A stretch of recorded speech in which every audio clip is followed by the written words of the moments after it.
ये थोड़ा सा भैया, थोड़ा सा कैमरे के सामने से हटा दो।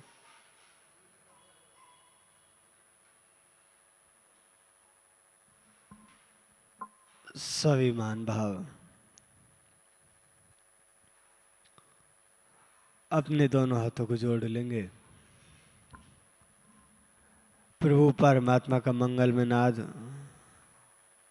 बड़े आनंद और भक्ति के साथ पहले हम करेंगे, बाद में आप सभी।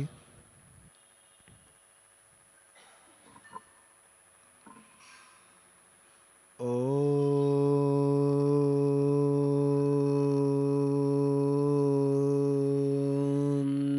नमः सिद्धेभ्यः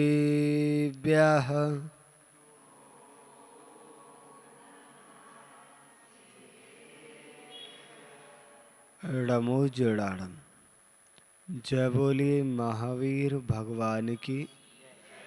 परम पूज्य आचार्य भगवान गुरुदेव वसुनंदे मुनिराज की। अहिंसा में विश्व धर्म की। मुनि से पुण्यानंद महाराज की।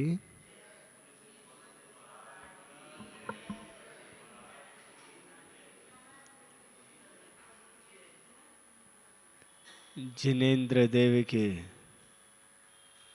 पवित्रतम पादमूल में विराजमान आप सभी प्यारी प्यारी भव्य आत्माओं, एक बार राजा श्रेणी की सभा में चर्चा चल रही थी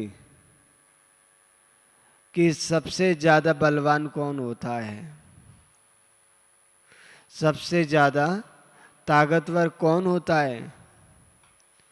तो एक मंत्री उठा और उसने बोला, राजन, इस दुनिया में अगर सबसे ज्यादा ताकतवर है, मजबूत है, तो वो है पत्थर।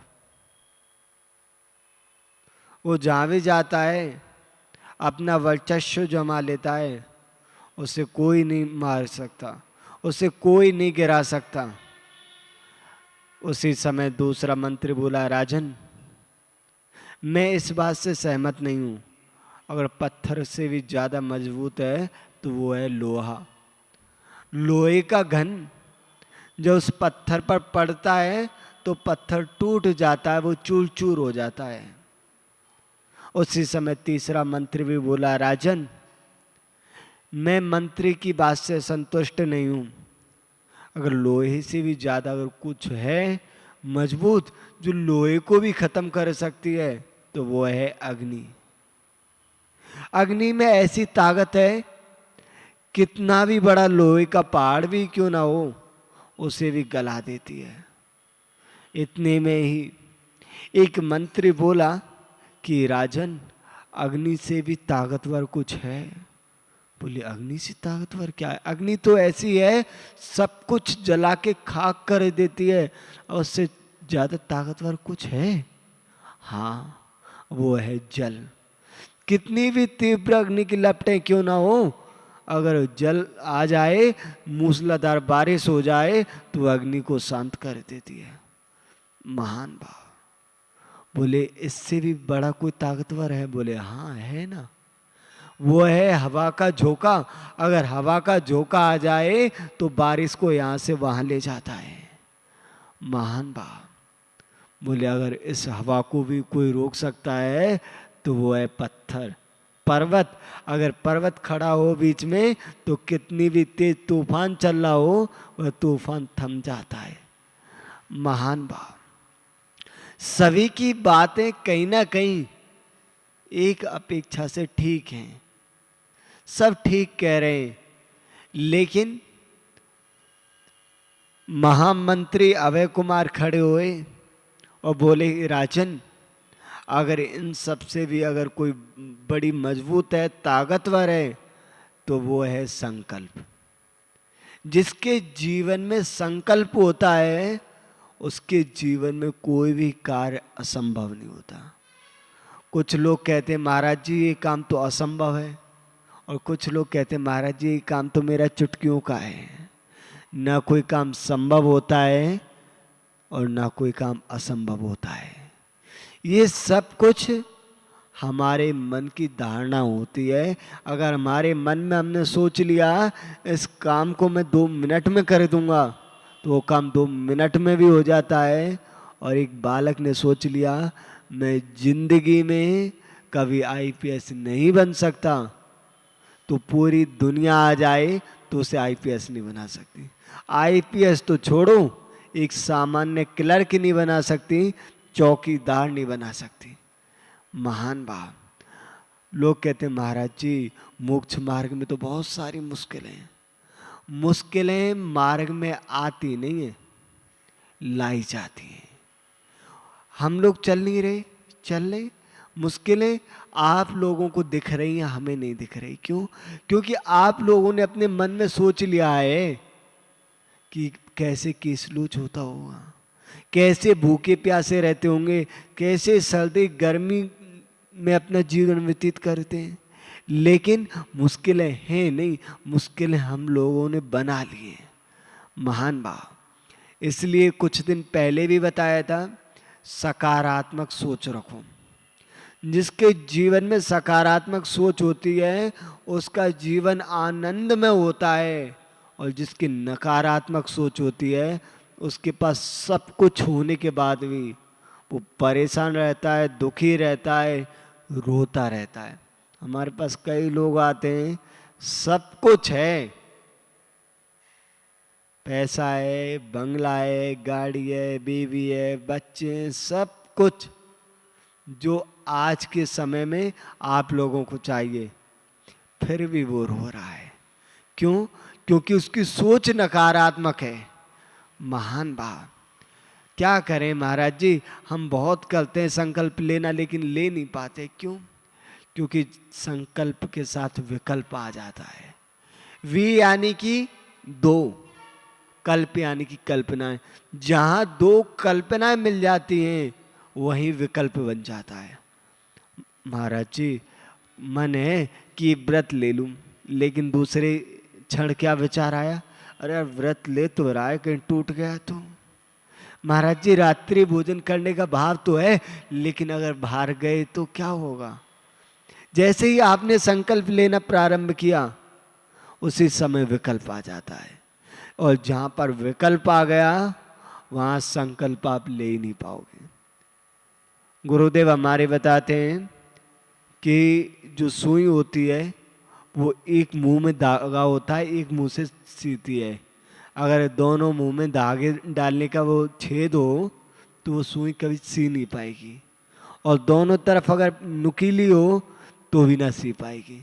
ऐसे ही महान भाव, जो व्यक्ति विकल्पों की नाव में रहता है वो कभी भी भव सागर को पार कर ही नहीं सकता।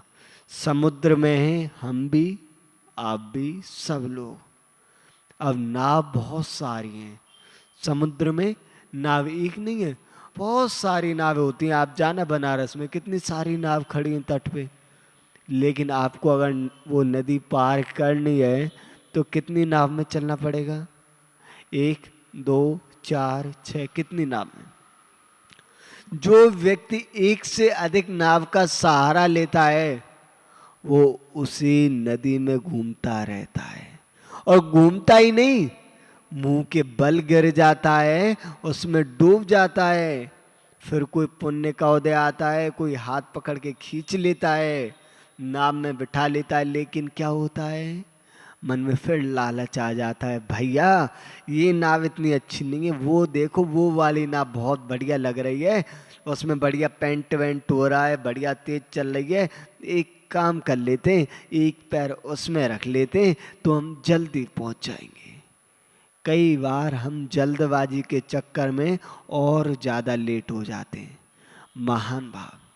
संकल्प एक समुद्र की तरह होता है, जिसके जीवन में संकल्प आ गया उसके जीवन में फिर विकल्प आ ही नहीं सकता। लेकिन जब तक संकल्प नहीं लिया आपने तब तक डर होता है। क्यों ममता जी, होता है नहीं होता? आज बस करूं नहीं करूं, करूं नहीं करूं, और अब देखो पहले आप नहीं करते थे, अब देखो ठीक है महाराज जी कल का मेरा उपवास है। आपने जैसे संकल्प लिया वो डर खत्म। हमारी जब तक दीक्षा नहीं हुई थी तब तक डर था, यार दीक्षा होगी कैसे होगा कैसे नहीं होगा। और जैसे ही मंच पे हमने वस्त्रों का त्याग किया, वो सारी जो विकल्प चल रहे थे अंतरंग में, सारे विकल्प खत्म।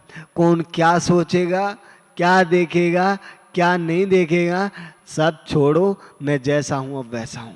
सारे विकल्प खत्म हो गए। कब? जब संकल्प जीवन में आया। महान भाव। इसलिए नीतिकारों ने बताया है, जिसके जीवन में संकल्प नहीं है वो बांझ स्त्री की तरह होता है। वो सुशोभित नहीं होता, सम्माननीय नहीं होता, पूजनीय नहीं होता, आदरणीय नहीं होता। महान भाव। एक छोटी सी चींटी अपने शरीर पर अपने से ज्यादा 10 गुना 20 गुना वजन लेकर के पहाड़ पे चढ़ जाती है। एक छोटी सी चींटी, उससे हम बहुत कुछ सीख सकते। कल कोई सुना रहा था, एक गुरुजी की स्पीच थी 1 मिनट की, बहुत अच्छी लग रही थी।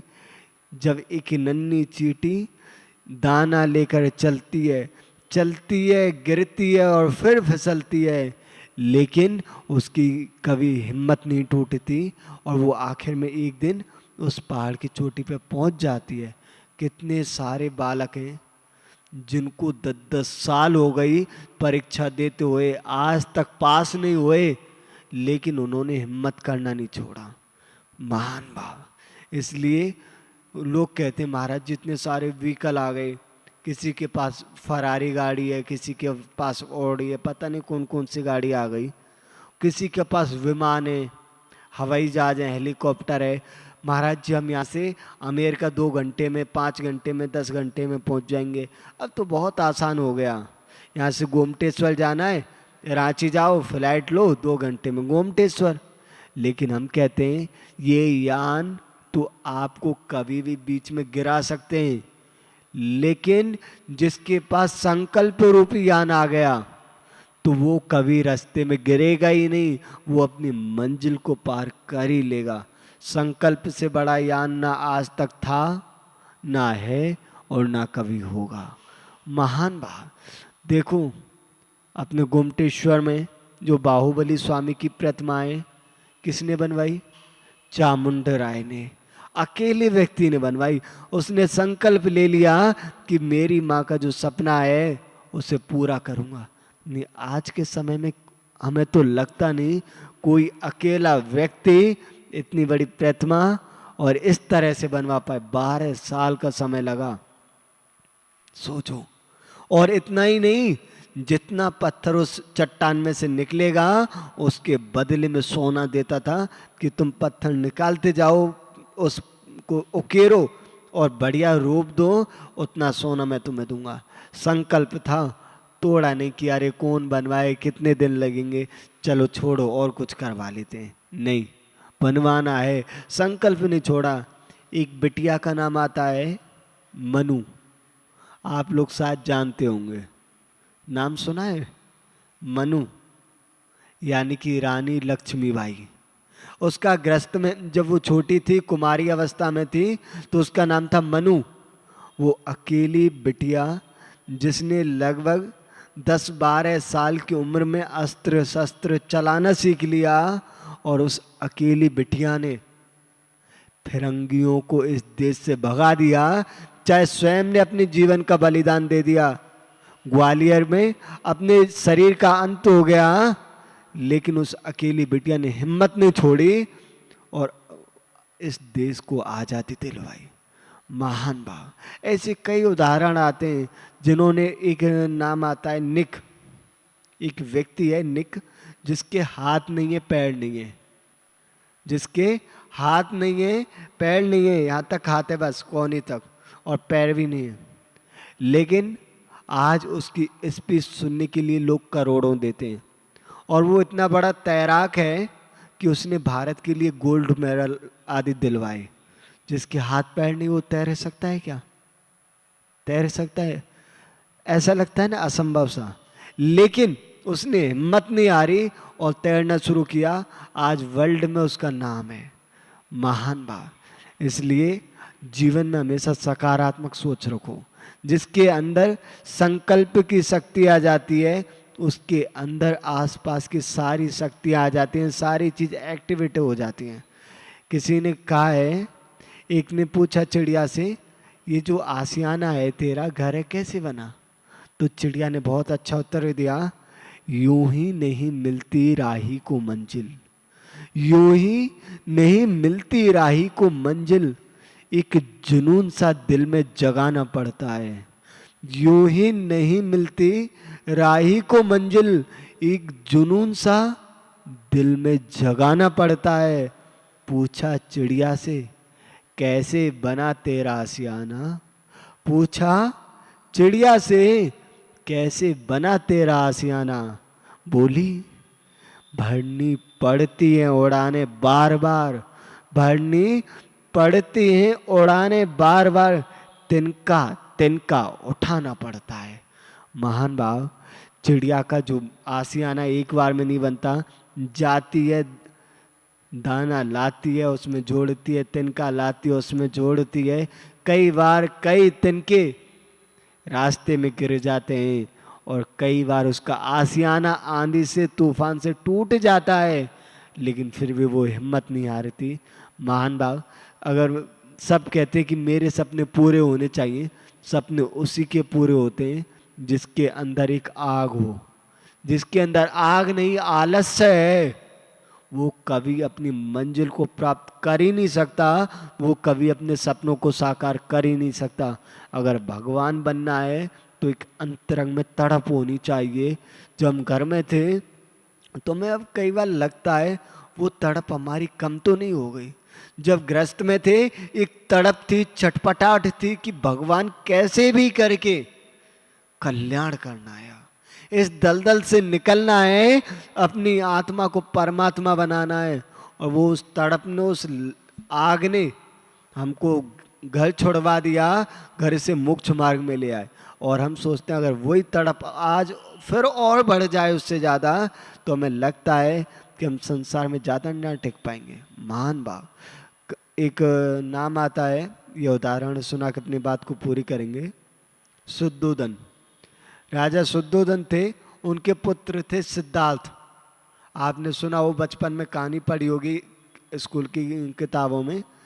जो राजकुमार थे सिद्धार्थ, उनके बारे में बताया जाता है कि ज्योतिषी ने बताया है कि बड़ा होकर के सन्यास ले लेगा, ये घर में नहीं रहेगा। राजा को डर था कि मेरा इकलौता पुत्र है, ये भी चला जाएगा तो राज्य को कौन संभालेगा। उसने राजपुत्र का राजमहल से निकलना ही बाहर बंद कर दिया। राजकुमार युवावस्था में पहुंच गए, उसको पता चला कि ऐसे ऐसे बात है। बोले क्या करें, कैसे निकलें? बोले पिताजी, अगर आप मुझे राज्य देना चाहते हो तो पहले मैं एक बार अपने राज्य को देख तो लूँ, फिर राज अवस्था को धारण करूँगा। तो राजा को लगा अब इसका वैराग्य का भूत उतर गया है, अब ये राज्य करना चाहता है। बोले अपने एक मंत्री से, मंत्री एक काम करो, तुम इसके साथ चले जाओ। बोले ठीक है महाराज। एक रथ में मंत्री और सिद्धार्थ जो राजकुमार थे दोनों चले गए। रास्ते में देखा एक वृद्ध आ रहा है, एक व्यक्ति आ रहा है और वो खांस रहा है, उसके हाथ में लाठी है। तो पूछा राजकुमार ने कि मंत्रीवर ये कौन है और इसको क्या हो रहा? बोले महाराज ये व्यक्ति है, आपके जैसा ही था पहले, लेकिन अब ये बीमार हो गया है, अब ये बीमार हो गया है। बोले मतलब हम भी हो सकते? बोले हाँ महाराज, आप भी बीमार हो सकते हो। बोले मंत्री मैं बीमार हो गया। बोले राजकुमार क्या कहते हो, आप तो स्वस्थ हो? बोले नहीं मैं बीमार हो गया। थोड़ा आगे चले तो देखा कि व्यक्ति जिसकी काया जर्जर हो गई, बिल्कुल झुक के चल रहा है। बोले मंत्रीवर ये कौन है, ये ऐसे क्यों चल रहा है? बोले महाराज ये वृद्ध अवस्था है, ये सबको आएगी, मुझे भी आएगी। हाँ आपको भी एक दिन वृद्ध अवस्था आएगी, आप भी ऐसे हो जाओगे। बोले मंत्रीवर मैं वृद्ध हो गया। फिर आगे चले तो कुछ लोग एक व्यक्ति को लेके जा रहे थे। बोले मंत्रीवर ये व्यक्ति लेट के क्यों जा रहा है और ये सब लोग आगे आगे क्यों चल रहे? बोले राजकुमार ये लेट के नहीं जा रहा है, इसकी मृत्यु हो गई। बोले मृत्यु हो गई? बोले ऐसे कैसे हो गई? बोले राजकुमार इसकी आत्मा इस शरीर को छोड़ के चली गई, बोले मृत्यु तो फिर इसकी हुई है ना, हमारी तो नहीं होगी। बोले कैसी बात कर रहे हो, मृत्यु तो अटल सत्य है, चाहे राजा हो चाहे रंक, सबकी होनी है, चाहे साधु हो चाहे श्रावक हो, सबकी होनी है, ध्यान रखना। बोले मंत्रीवर हमारी मृत्यु हो गई, हम मर गए। और इतना कह करके रथ से उतरे और जंगल में चले गए और उन्होंने मुनि दीक्षा धारण कर ली। मुनि दीक्षा धारण कर ली और घोर तप करने लगे। और ऐसा तप कि 6-6 महीने में मात्र एक चावल का दाना लेते थे। क्या लेते थे? एक चावल का दाना लेते थे। ऐसी कठिन तपस्या करने लगे। देवों ने भी समझाया कि भगवान इतनी अभी सहन शक्ति नहीं है, आप मत कीजिए। बोले नहीं। आखिर में हुआ क्या, उस तपस्या से उन्हें रिद्धियों की प्राप्ति नहीं हुई तो वापस बोले कुछ नहीं है, छोड़ो। अब वापस वस्त्र पहन लिए। बोले अब अपने राज्य जा नहीं सकता, क्योंकि अगर राज्य में गया तो मेरे माता पिता कहेंगे अगर तुझे वापस आना था तो गया क्यों, अब क्या करूं। तो ऐसे सोच रहा था कि देखा अचानक समुद्र के किनारे एक गिलहरी जानते हो, एक गिलहरी बार बार जाती समुद्र के अंदर और अपनी पूंछ को गीला करती और बाहर मिट्टी पर आकर के ऐसे फटकारती और फिर जाती। देखता रहा तो पूछा एक गिलहरी ये क्या कर रही है। गिलहरी ने देखा और फिर अपने काम में लग गई। फिर देखा फिर अपने काम में लग गई। तीसरी बार फिर पूछा कि बताओ तो सही कर क्या रहे हो। बोले इस समुद्र ने मेरे बच्चों को खा लिया। मेरे बच्चे यहाँ बैठे थे, समुद्र की लहर आई और मेरे बच्चों को ले गई। अब मैं समुद्र को छोड़ूंगी नहीं, इस समुद्र को सुखा के रहूंगी। तो वह राजकुमार हंसने लगा। बोले मूर्ख है क्या, समुद्र को सुखाएगी। बोले मैं राजन नहीं, जो वो सिद्धार्थ नहीं जो मुनि दीक्षा लेकर के वापस च्युत हो गया, चाहे मेरा जीवन निकल जाए लेकिन मैं अपना संकल्प नहीं तोड़ूंगी। महान बाप। उस गिलहरी ने बहुत अच्छा पाठ पढ़ाया और उन्होंने पुणे उस मार्ग पे तो नहीं चले लेकिन एक नए मार्ग की स्थापना की, बौद्ध धर्म की स्थापना की। और उनके ग्रंथों में आता है कि पहले मैं दिगंबर संत था, केस लोच करता था, कर पात्र में हाल लेता था, और उसके बाद मैंने इस बौद्ध धर्म की स्थापना की। महान भाव। उसी प्रकार ध्यान रखना, जंगल में आग लगी थी, बहुत सारे पशु पक्षी भाग रहे थे। एक चिड़िया नदी में जाती, चोंच में पानी भरती और आके डाल देती। लोग हंसने लगे, जानवर हंसने लगे। बोले ये आग तुम्हारी चोंच की पानी से नहीं बुझने वाली। बोले चाहे बुझे चाहे ना बुझे, लेकिन जब भी इतिहास लिखा जाएगा तो मेरा नाम जंगल में आग लगाने वालों में नहीं, आग बुझाने वालों में सबसे पहले आएगा। इसलिए आप चलो, अच्छे संकल्प लो। जब भी इतिहास लिखा जाएगा, आज जो हम इतिहास पढ़ रहे हैं तो उनका ऐसे ही नहीं पढ़ रहे, उन्होंने पहले नियम लिए, संकल्प लिए। पास में ही आपके यहाँ पे एक जगह बिहार में एक पर्वत है और उसको एक व्यक्ति था दशरथ माझी, अभी हम वहाँ पर गए थे, तो उस पर्वत को पार किया अकेले एक व्यक्ति ने पूरे पर्वत को काट करके रास्ता बना दिया। तो सोचो संकल्प में कितनी बड़ी शक्ति है। तो मान भाव आप सभी संकल्प लो अपनी आत्मा को परमात्मा बनाने का। आज एक संकल्प तो हम सभी लेंगे कि कुछ भी हो जाए, एक दिन मैं अपने जीवन में संयम धारण करूंगा।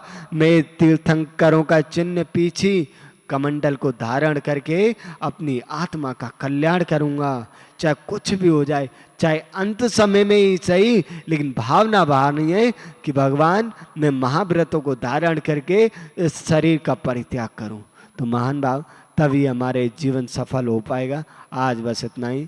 जय बोले महावीर भगवान की, परम पूज्य आचार्य वन गुरुदेव वसुनंद मुनि राज्य की।